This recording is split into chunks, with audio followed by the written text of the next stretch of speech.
The title itself, House of Leaves, is an antiquated term for a book, literally a house for the leaves, pages, of a story. When he was 5 years old, Mark's mother gave him a journal that was red with gold stitching. It had a metal latch and key to secure the secrets within. She told him, "You can write anything in here, whatever you want. This is your private space." This would spark a lifelong love affair with the physical form of books, which is as important to Mark Danielewski as writing itself. His text often runs berserk on the page in various fonts and point sizes. Page breaks are wild and deliberate. Carefully placed blank pages speak volumes. Welcome to House of Words, a podcast about writers, artists, and layouts. I'm your host, Jason Nemore Hardin, and on this episode, we explore Mark Z. Danielewski's masterpiece, House of Leaves.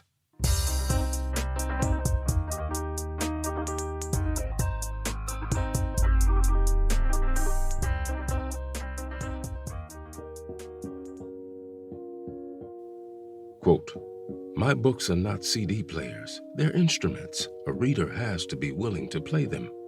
End quote.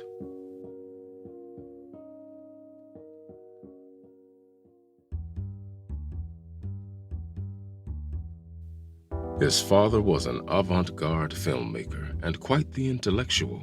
His mother wasn't as formally intellectual as his father, but as a family, they were always in favor of seeing movies, reading books, and bringing those subjects into long discourses at the dinner table.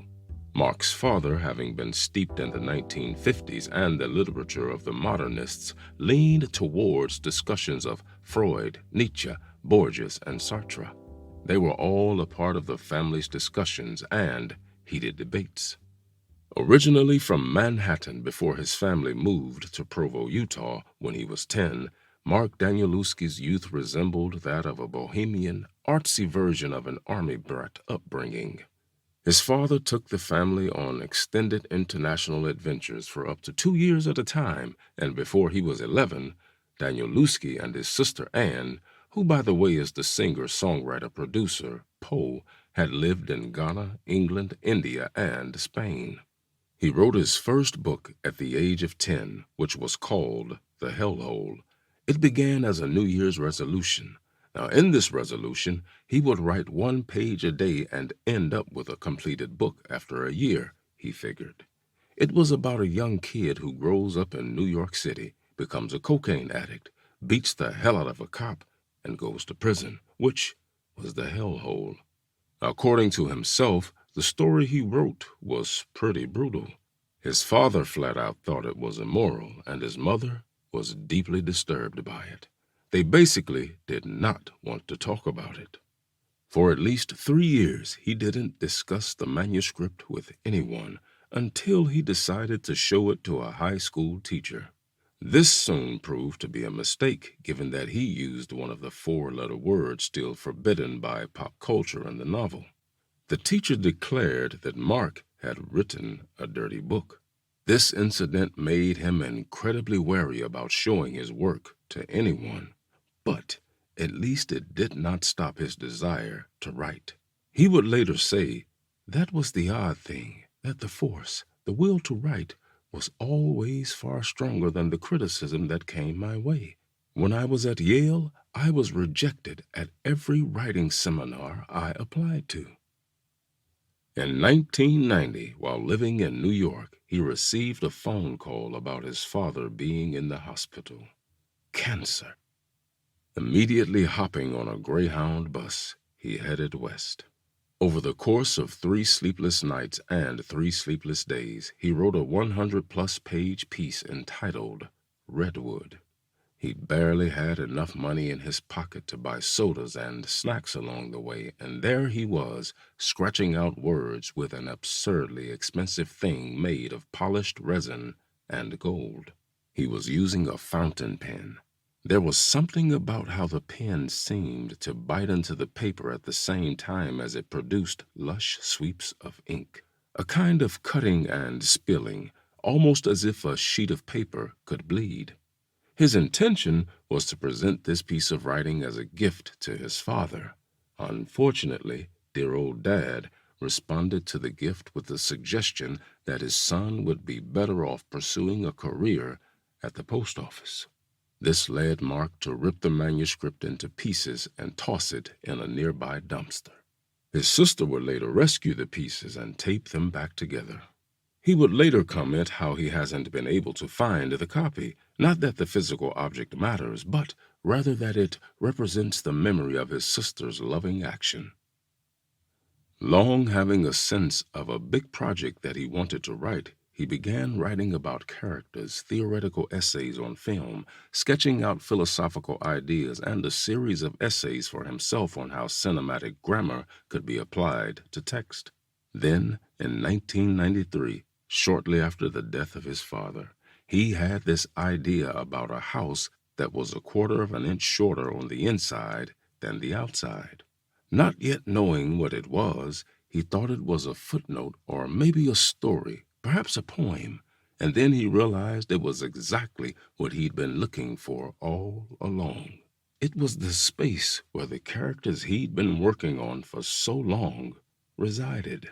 It was a space where these philosophical ideas and theoretical concepts he'd come up with could be applied.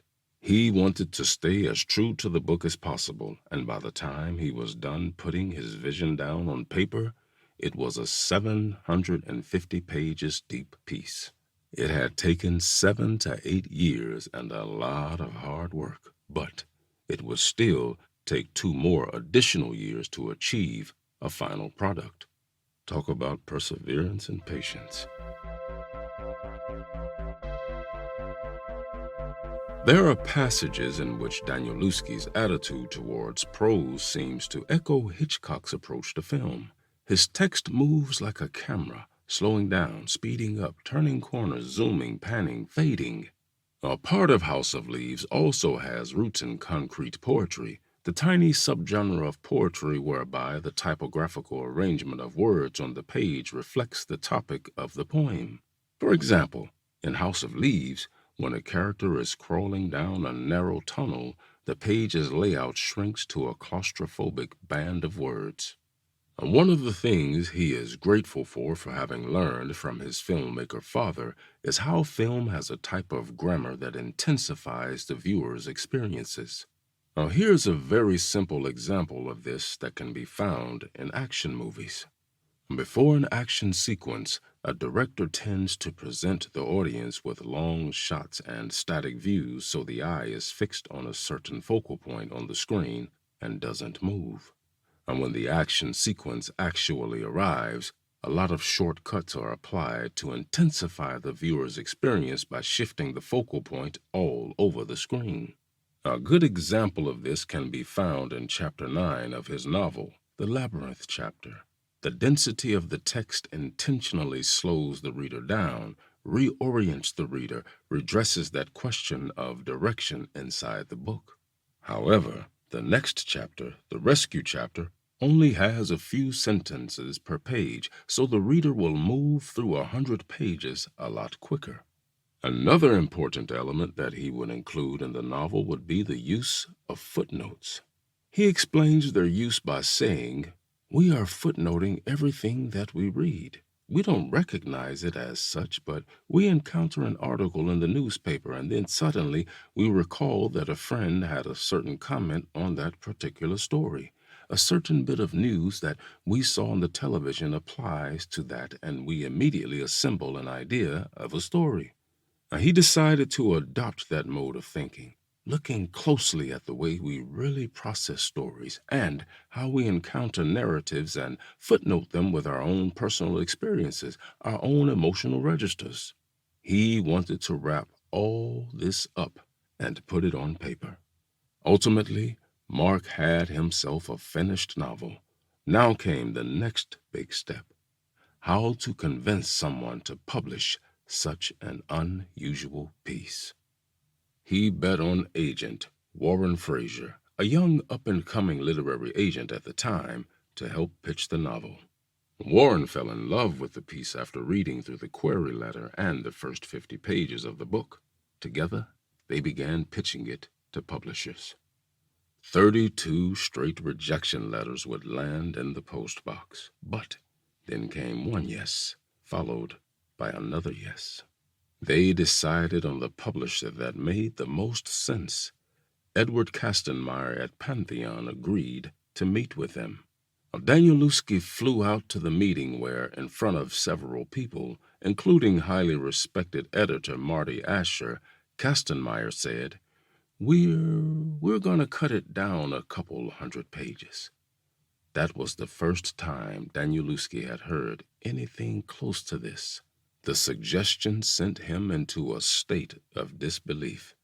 They wanted to cut 200 pages. Alternatively, he could just make it a better book, editor Marty Asher graciously told him. Those words stuck in his head, telling him that if he made the book better, he wouldn't have to cut anything. But then came another problem. The publisher didn't understand what kind of layout Danielewski intended for the book. They had no idea how complex it was in his mind. His sister offered the best advice. Get on a plane. Put it on a credit card if you have to, but get in front of them and show them your vision. He was promptly given 24/7 access at one of the computers in the copy room at Pantheon. After spending a few weeks locked in there, he proved to Pantheon staff that he wasn't crazy and that everything they had a question for, he had an answer. He's received hundreds of offers to make House of Leaves into a movie, but so far he hasn't accepted, not trusting the visions presented. Even though some have offered great amounts of money, he still has refused their offers, at times making him even wonder if he really isn't crazy.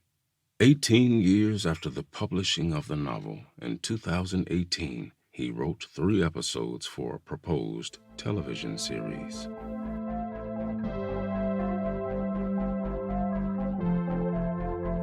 Offering advice to others, he suggested the Jane Goodall method.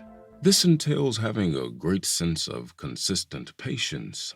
You have to go at it day after day for an extended period of time. He admits to writing 6 days a week himself, pretty much 10 hours a day, more or less. The Jane Goodall method is this. You have to climb that tree and sit there.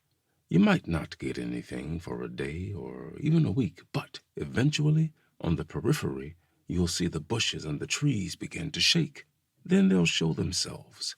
The stories, characters, and plot lines will accept your presence.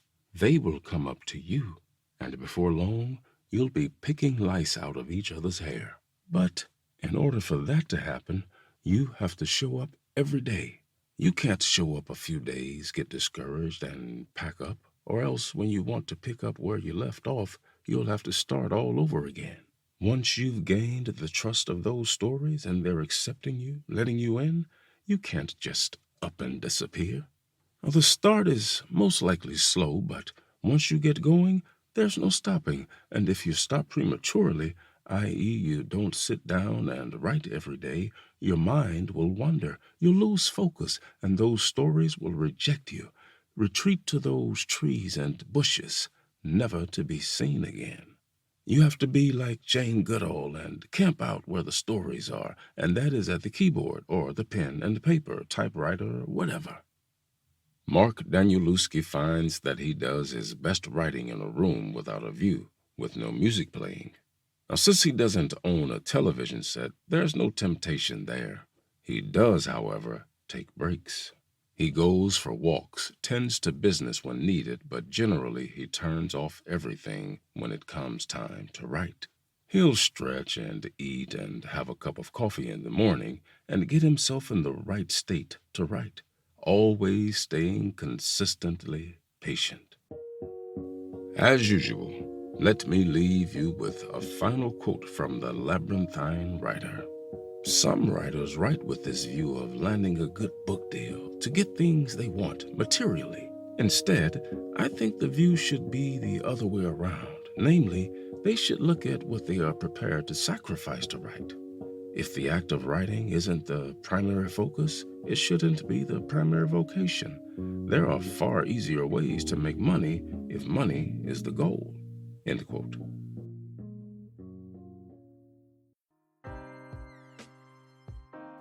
Thank you for listening. I hope you've enjoyed this episode and will spread the word about the podcast. Once again, I have been your host, Jason Nemore Hardin. We here at House of Words ask that you please consider helping to make this show easier to produce and more frequent by contributing on our Patreon page at patreon.com/houseofwords or paypal.me/houseofwordspodcast. Alternatively, you can subscribe and encourage others to subscribe to our YouTube page, House of Words Podcast. Every little bit helps more than you might think. Until next time, keep turning those pages.